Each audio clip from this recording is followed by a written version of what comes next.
Hey guys, it's Philip. Hey, today I want to talk to you about if you're considering investing in short-term vacation rental properties like me, right? So investing in a vacation rental property is enticing. And as an investor, maybe you're thinking about buying your first property, or perhaps you're considering expanding your portfolio. And it only provides a wonderful vacation spot for you and your family as well that allows you to diversify your portfolio and accumulate your wealth over time. So as the economy opened back up after the coronavirus and all the lockdowns that we experienced, more and more people are now spending their disposable income on vacations because they want to get out of the house. And despite popular belief, owning a vacation rental property is not the same as a traditional real estate investing. Okay. Instead, purchasing a vacation rental property basically requires you to have a thorough knowledge of the local market and your expected revenue. Okay. So if this excites you, I can guide you and you can get started right away in expanding into the market that you want to expand in, expanding your portfolio, and really helping you diversify your existing portfolio if you're already a real estate investor, right? So in this little video, I want to talk to you about just give you a comprehensive guide and go over, the article that I'm sharing with you down below, especially with the term vacation rentals, right? So as you may or may not know, I do a lot of short-term rentals, both in the vacation destinations like Galveston and Crystal Beach, but I also do the fully furnished short-term rentals in your typical houses in the suburbs that would traditionally be more like a long-term rental destination, right? And so I do that for several reasons that we'll go over as well. But the bullets to really pay attention to is that investing in vacation rentals, there's definitely going to be pros and cons, and then picking the perfect vacation rental destination for you, and then finding a lender that can provide the financing for you, and then as well as talking about self-managing, or hiring a property management company, right? So the fact is that vacation rentals and short-term rentals are an exciting and rapidly growing new asset class. And because of these websites like Airbnb and VRBO and HomeAway, among others, it's really bringing a lot of attention and growth into this lucrative opportunity. A lot of real estate investors that I've been talking to from over the years would much rather rent their houses as short-term rentals than long-term rentals because of so many benefits. And after the recovery of the pandemic in 2021, the short-term rental industry has seen, I think it was like 36% increases, and it's expected to just keep rising and rising since the coronavirus and all of that. So many people are trying vacation rentals, and they might like them as a safer option than hotels, right? It's a better alternative than having a hotel. With a hotel, you get a bedroom, a bed, and with a vacation rental, you get a full kitchen, and there's so many different benefits to having a whole house.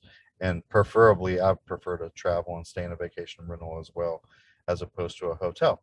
So there's definitely pros and cons. Like I said, you make extra income, okay? So even in my houses in the suburbs, we do two, three, four times the amount of monthly rent than we would get from a long-term rental. So this makes it very, very lucrative for us. It is taking a more passive investment approach, right? As a long-term rental, you're more passive. When you do have a short-term rental, it's a very active business, right? So you're taking and kind of combining the two, an active investment with a passive investment. But the benefit is that the two, three, four times sometimes the amount of monthly rent is very, very enticing for some people. And the other thing too, as a pro, is that you can use your vacation rental for personal use. I believe the IRS allows you to use it for up to 14 days um, as personal use. But hey, remember, it doesn't count if you're there, doing some work on the property or taking care of some maintenance issues and things like that. And the other benefit as well is that you get to write off all of those expenses for tax purposes. So as long as you're renting out your house for more than 14 days in a year, then it's considered a business. But being that you have all of the tax benefits of writing those things off, and the expenses and all of that will definitely offset the ordinary income, and that can be deducted. And even the fees that are charged by Airbnb and other platforms, as well as your management costs and things like that.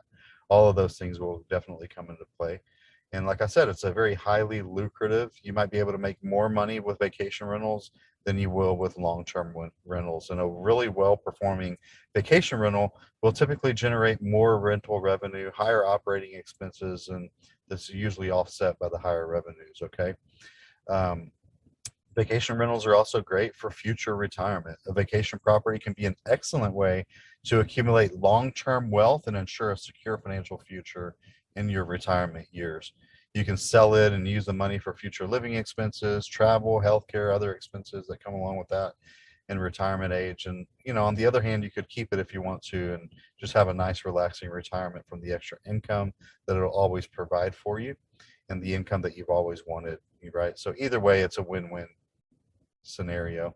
There are some cons that you definitely want to think about in short-term rentals, and we'd be silly not to talk about cons and only the pros, right? So short-term rentals are definitely highly regulated and sometimes they're outright prohibited in certain cities, certain areas in the city, certain homeowners associations, and things like that. So you definitely want to make sure if your plan when you purchase a property is that you're going to do short-term rentals, make sure that it's allowed in that area. So for vacation rentals, beach towns, I love Galveston.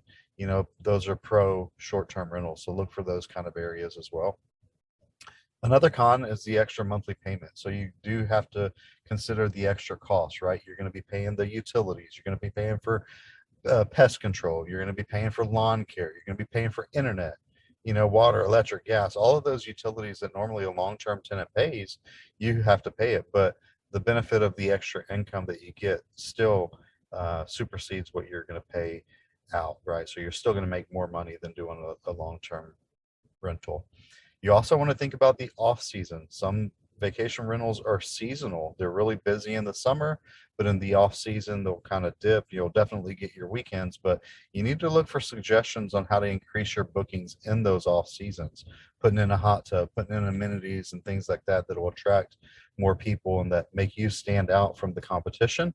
That would make them want to choose your property as opposed to any other property on the market.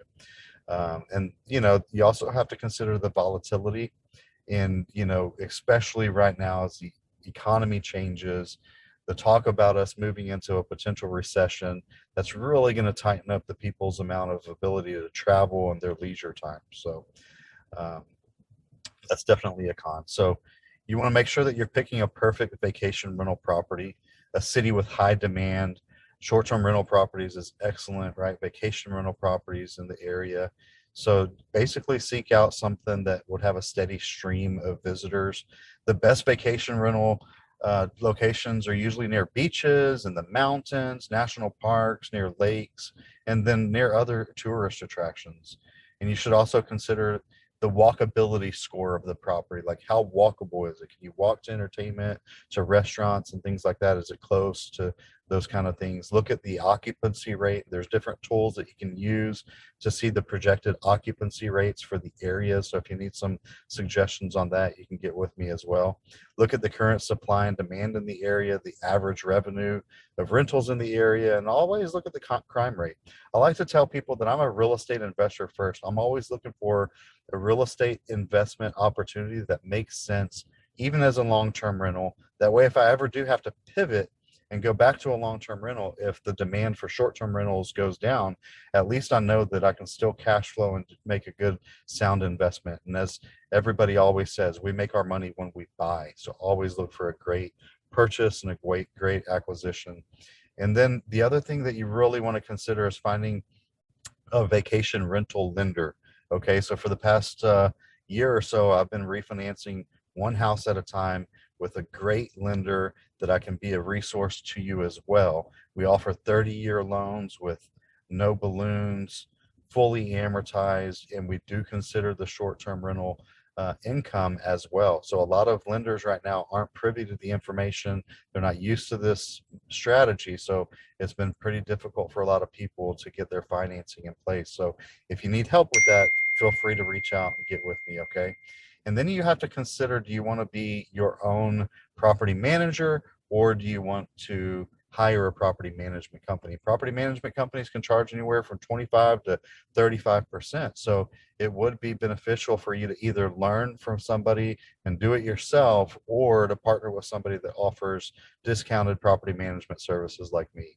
Always hire a professional to get you professional photos, and just make sure that you do everything that it takes to have a great vacation rental property. So feel free to reach out to me. I'd love to be a resource for you. Anything that you want to get started, to take your business to the next level, to find out the systems, the tools, the technology, and the things that I use, the vendors that I use.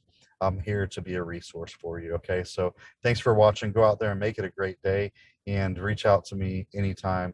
There should be a link down below where you can fill out an assessment and schedule a call to meet up with me. Looking forward to talking to you guys. God bless you. Make it a great day.